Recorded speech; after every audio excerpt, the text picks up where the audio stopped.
Hello and welcome. Thank you so much for joining us to learn more about Muhammad Ali and sharing our red bike moments.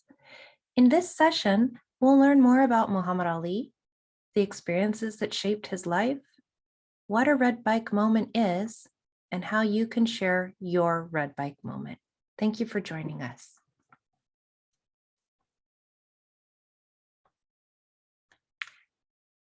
So first, it's important to discuss Ali's 6 core principles.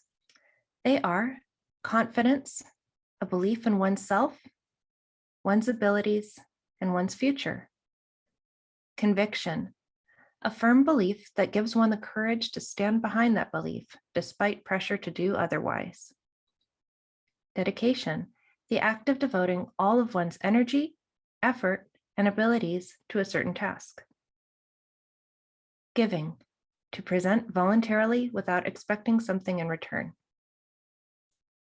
Respect, esteem for or a sense of the worth or excellence of oneself and others. Spirituality, a sense of awe, reverence, and inner peace inspired by a connection to all of creation and/or that which is greater than oneself. So as we're learning about Ali's 6 core principles, it's also important for us to learn a little bit more about who he was and the experiences in his life. With that, we're going to watch a couple of video clips.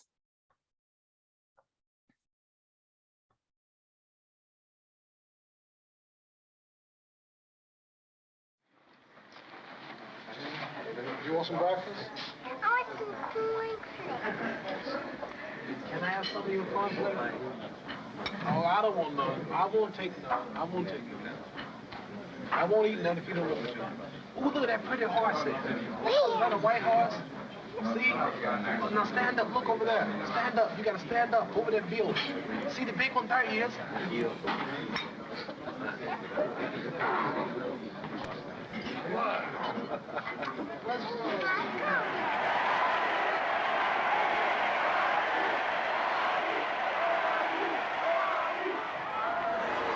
My earliest memories that I can think of as a child with my father are walking through airports and being in crowds and feeling in the vibrations of people's clapping and shouts in my chest. And just looking at my dad, like, who is this person? And it was all the time, anywhere we went. You're the greatest, we love you, and the clapping, and Muhammad. Abu Maye. Abu Maye. I loved feeling all the energy and the love that he felt. We now think of Muhammad Ali as this vulnerable guy lighting the torch in Atlanta, and everybody on the globe loves him. Black people like him, white people. He's a universal hero, but almost in a religious way, like the Buddha. But when he was in the midst of his career, and not just in the early bit, he was incredibly divisive. Boo, yell, scream, throw peanuts, but whatever you do, pay to get in. People hated him, whether it was along racial lines, class lines, Vietnam lines, political lines, religious lines, where they just couldn't stand him. And people, of course, had the opposite, and this was, I loved him, loved him. But you had an opinion about him. I ain't scared of nobody. It's gonna take a good man to whoop me. You can look at me, I'm loaded with confidence. I can't beat me. I had 180 hours to fight, 22 sacrifice, and I'm good as a girl. Look how pretty I am. My long trimmed legs and my beautiful arms and a pretty nose and mouth. I know I'm a pretty man. I know I'm pretty. You don't have to tell me I'm pretty. I'm cocky, I'm proud. You never talk about who's gonna stop me. Well, ain't nobody gonna stop me. I say what I want to say. Ain't no more big talking like this. He was a pioneer, he was a revolutionary, he was a groundbreaker, a guy known simply as the greatest. I am the greatest. I've wrestled with alligators. I've tussled with a whale. I done handcuffed lightning and put thunder in jail. You know I'm bad. I can drown a drink of water and kill a dead tree. This will be no contest. Wait till you see Muhammad Ali.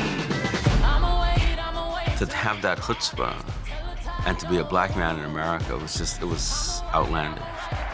Muhammad means worthy of all praises, and Ali means most high. And I just don't think I should go 10,000 miles in there and shoot some black people that never caught me. I just can't shoot it. I always wonder why Miss America was always white. Santa Claus was white. White Swan soap, King white soap, white cloud tissue paper, and everything bad was black. Black cat was the bad luck, and if I threaten you, I'm gonna blackmail you. So Mama wanted to call it white male. They lied too. I love being around him. I love being around Muhammad Ali. You gonna float like a butterfly and sting like a bee. Ah, rumble, young man, rumble. Ah! The price of freedom comes high. I have paid, but I am free. Freedom, freedom, I can't move. Freedom, cut me loose. The winner and still heavyweight champion of the world. And the greatest fight of all time. Of all time. Hey, I'ma keep on running, cause the winner don't quit on themselves.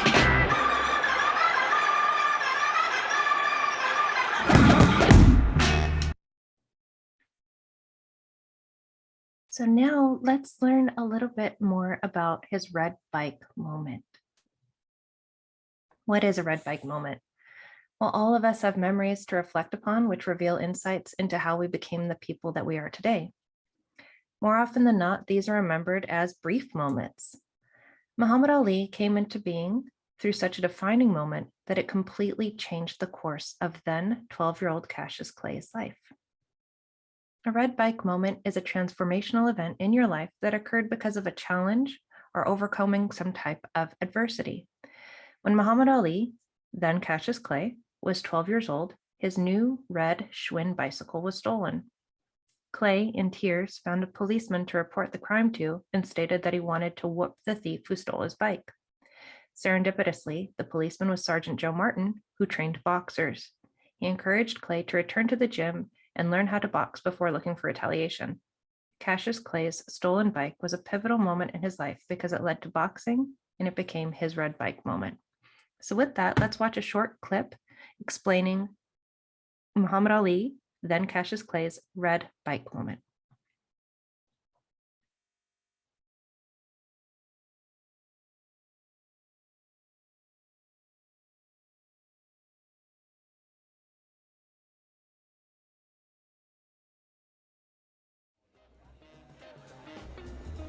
One day in October of 1954, 12-year-old Cassius rode his bicycle into downtown Louisville, while Rudy sat on the handlebars.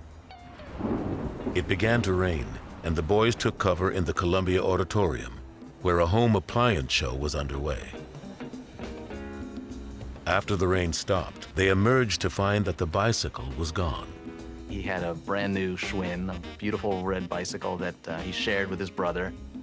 And he went running around looking for his bicycle and then ran back into the community center asking for help.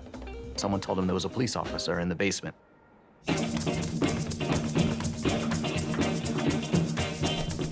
He went down, and the cop in the basement was this Joe Martin, who was running a little boxing school.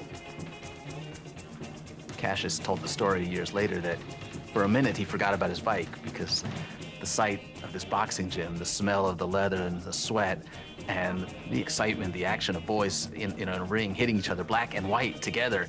And he, reported the crime, and I'm going to get the guy, and I'm going to, kill him. Joe Martin said, well, do you know how to fight? Fight. And that was the beginning. Though his father was reluctant to let his son train with a white police officer, the lessons were free, and Cassius was eager to learn. At first, the young boxer did not impress Martin.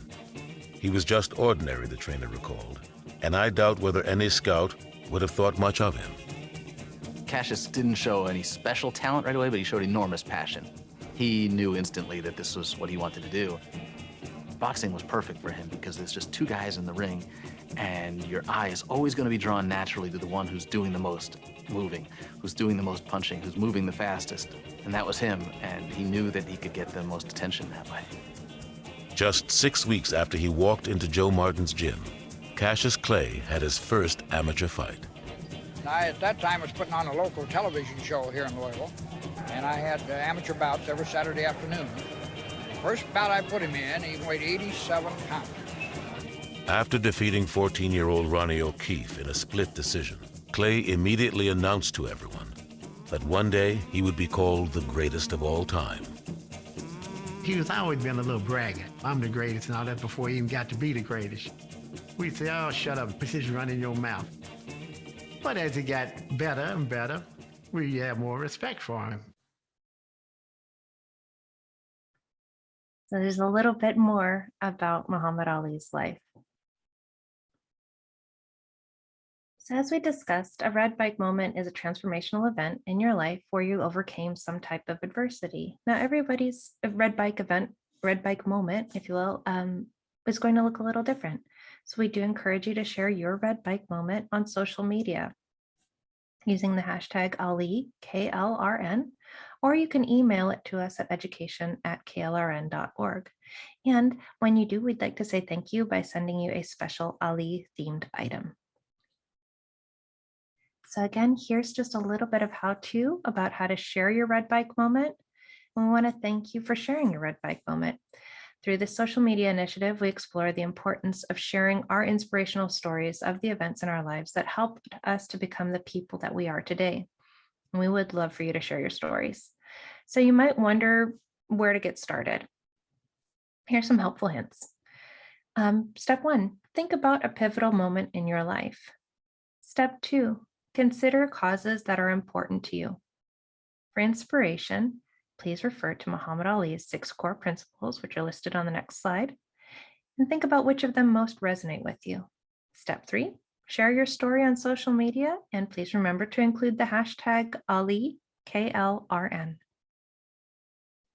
As you're sharing your red bike moments, you may consider Muhammad Ali's 6 core principles, which are listed here: confidence, conviction, dedication, giving, respect, and spirituality. And here are some links to visit KLRN pages for more information. Additionally, here are some red bike moment prompts. What's a pivotal moment in your life that inspired you to become involved with your community and make a positive change? Which of the causes below do you fight for, and why? Education, health, human rights, peace, economics and poverty, family and friends, environmental justice, aid, relief? Which of Ali's 6 core principles do you identify with? Confidence, conviction, dedication, respect, giving, or spirituality? And again, for more information about Muhammad Ali's 6 core principles, you can visit the alicenter.org. Additionally, we'd like to direct you to some wonderful resources on Muhammad Ali from the Ken Burns in the Classroom collection on PBS Learning Media. And these are lesson plans, activities, discussion questions, a really, really wonderful list of amazing resources that you can find right here for free on PBS Learning Media. So really some excellent resources to explore here, including video clips, which are arranged in media galleries. For example, let's show you this one.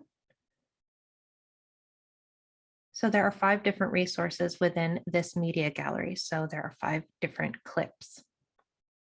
And then you'll also down here, you'll find support materials for use with use with students and teachers. So you can take a quick look at one of them, for example. And really, it's very in-depth and meaningful. So we encourage you to check that out as well. It's also linked right here in this next slide. And the media galleries are separated into 3 different groups of sports and society, personal identity, and health. And those activities and discussion questions and lessons are linked here. And if you are an educator and interested as well, we do want to let you know that these are aligned to the state standards as well. So I'd like to think about this quote: "He who is not courageous enough to take risks will accomplish nothing in life." Interesting words to live by. Here are some curated books about Muhammad Ali, which are available at the San Antonio Public Library. So that's linked right here. And you can explore this in further detail, of course, by visiting the San Antonio Public Library webpage. And we want to say thank you to everyone who worked so hard to put together the documentary and the funding for making information sessions and trainings possible. We want to thank you for joining us today. Thank you so much, and we hope to see you again soon. And please feel free to reach out to us with any questions at education@klrn.org. Thanks so much.